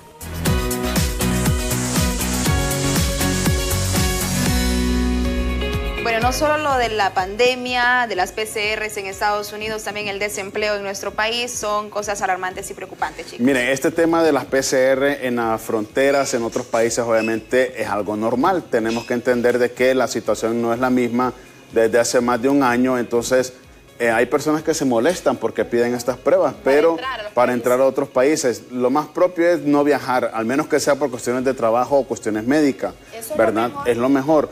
Pero obviamente si usted va a viajar, hágalo con tiempo, planifique bien su agenda, sus horarios para hacerse las pruebas PCR, porque la mayoría, incluso hasta Nicaragua, está pidiendo pruebas PCR, no pruebas rápidas. E incluso El Salvador. Sí, El Salvador también está pidiendo PCR. Y El Salvador prefiere que la PCR se haga del lado de ellos. Del lado de ellos. En el caso del Amatillo hay una zona cercana en la que usted se la puede hacer ya entrada al territorio salvadoreño.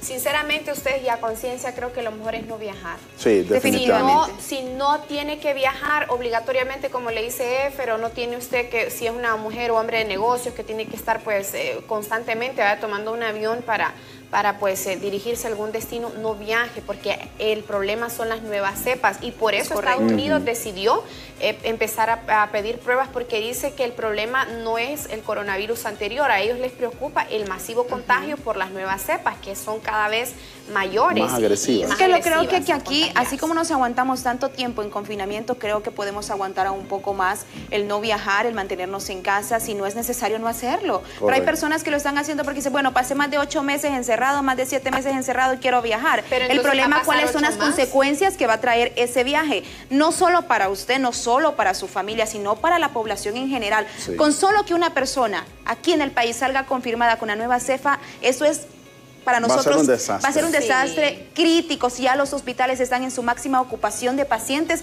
¿qué podremos esperar? No, y que uno no sabe, porque como al menos uno en el virus anterior uno decía, bueno, guardando los 2 metros y todo, pero estas nuevas cepas son contagiosas, altamente contagiosas, no tendrá que ver seguramente el distanciamiento, y saben que al final a uno le preocupa un tema y es crucial. El que tiene la vacuna, pues qué dichoso que ya va a ir aplicándose sus dosis, ¿verdad? Pero en el país nosotros ni siquiera eso podemos aspirar, al menos nosotros los 3 que estamos aquí, vamos a ser los últimos de los últimos de los últimos. Y si usted tiene las edades 15, 14, 13, que están aquí. Ni sueña con que se va a vacunar. No, lo que somos de 20 a 30, olvídense. O sea, no, ya no me vacuné nunca, entonces. No, yo creo que yo se lo mencionaba a usted precisamente. Vamos a entrar al 2022. La lista y todo. Y miren, y las cosas en el país se van a poner más intensas. Ayer hablábamos extracámara. La Basílica de Suyapa, la conferencia episcopal, a través de una conferencia de prensa, dijo: señoras y señores, no hay celebración de la Virgen de Suyapa de manera masiva. Todo se va a hacer en sus parroquias. No organicen, dijo el padre Juan Ángel López, no organicen excursiones, no organicen caminatas, no organicen movilizaciones, todo para evitar los contagios. Esto ahorita en febrero, que viene la celebración de la Virgen de Suyapa. Vamos a la Semana Santa, que es a finales de marzo, y no vamos a tener Semana Santa. No hay Semana Estamos seguros que no va a haber Semana Santa por lo mismo, porque hay una movilización masiva y obviamente las personas pues van a tener más posibilidades de contagio. Lo vimos actualmente el 25 y el 1 de enero, aunque precisamente la gente tenía que quedarse en casa descansando. Omoa, La Ceiba, Tela, fueron lugares abarrotados de turistas, de personas que salieron. Y esto simplemente nos llama a la conciencia. No tenemos la vacuna. La vacuna que va a llegar, el primer lote en febrero, es para el personal de salud, no es para ETER, no es para EFER, no es para mí, no es para los camarógrafos, incluso no es todavía para usted. Vamos a estar iniciando 2022 aproximadamente para que un gran porcentaje de la población hondureña esté vacunado. Aquí la preocupación es cómo vamos a irnos desarrollando en estos meses que viene del 2021. La economía del país está siendo muy golpeada. Sí, se hablan de más de 55 mil millones de lempiras que Honduras ha perdido con la pandemia del COVID-19 y sin hablar de los empleos, sin hablar de las caravanas que están saliendo por la falta de oportunidades. Miren, y este tema de la vacuna es un arma de doble filo porque no a todos, y ya lo mencionábamos el otro día aquí con el doctor Rolando, no a todos nos va a ir bien con la vacuna, o sea, no todos vamos a reaccionar igual. El doctor dijo, y fue muy claro, es uno de 20 casos que de repente la vacuna le va mal, pero bueno, no a todos nos va a funcionar igual. Entonces, obviamente, y nosotros solo vamos a recibir un tipo de vacuna. Estamos hablando de las 3 que están circulando a nivel mundial, solo vamos a recibir una. Entonces, tenemos que ser pacientes, tenemos que ser prudentes, tenemos que ser conscientes de tomar todas las medidas de bioseguridad, de no salir, de no exponernos. Y las empresas aquí a estas alturas ya tienen que también tomar las medidas de bioseguridad correspondientes, porque entenderemos, como dice Alejandra, de que la economía tiene que seguir circulando, pero por favor seamos también más conscientes con el tema de Europa. Sí. Que es Europa, ha cerrado y ha estado en confinamiento. En 3 ocasiones casi a Europa. Entonces, con una economía totalmente diferente a la de nosotros. Que se puede dar el gusto de decir, no saben que este año no vamos a trabajar nadie, quédense todos en su casa. Y nosotros, una semana que no trabaje todo el país, no comemos. Entonces, no comemos. Entonces es de ahí, porque si cerramos la economía, aunque muchos están presionando por el cierre de la economía o que volvamos a los dígitos, el hecho es que se pierde mucho dinero en el país. Entonces aquí la conciencia le corresponde a los hondureños.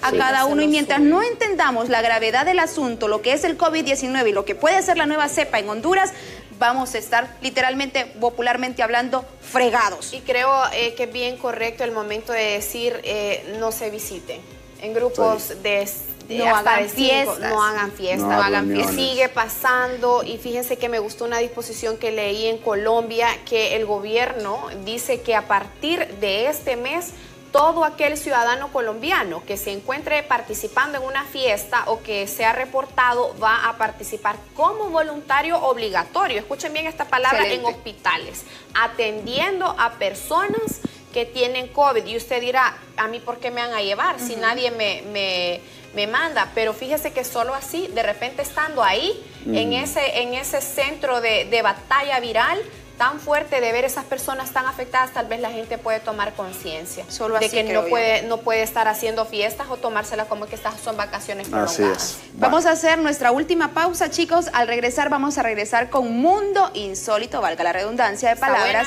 Está buenísimo ese Mundo Insólito. Nos vamos a divertir ya para ir finalizando esta jornada en Hola Honduras. No nos cambie, ya volvemos.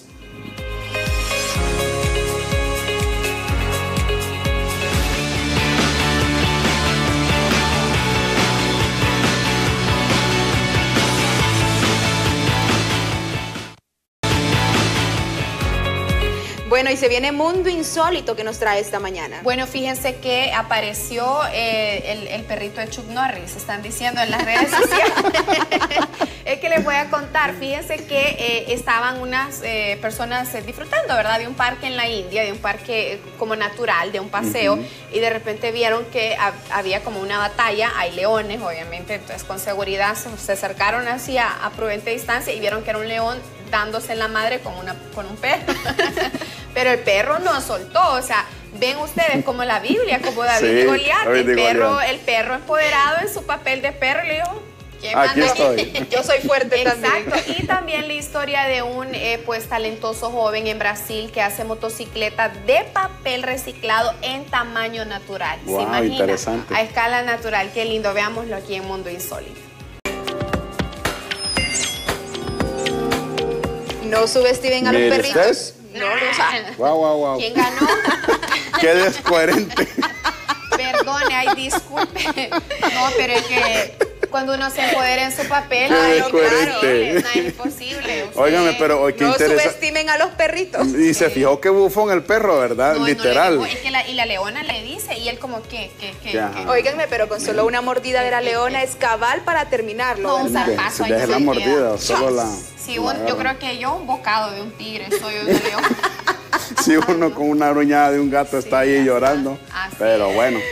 Bueno, nosotros tenemos ya que marcharnos. Mañana es viernes, damas y caballeros, señoras y señores. Día para relajarnos. Tendremos ellos contra ellas. Nos vamos a divertir como todos los fines de semana. Siempre amañados esos concursos. Siempre amañados. Mucho cuidado ahí. Vamos a ver qué nos traen. Bendiciones. Hasta mañana. Queda con ustedes Café Caliente. Bye.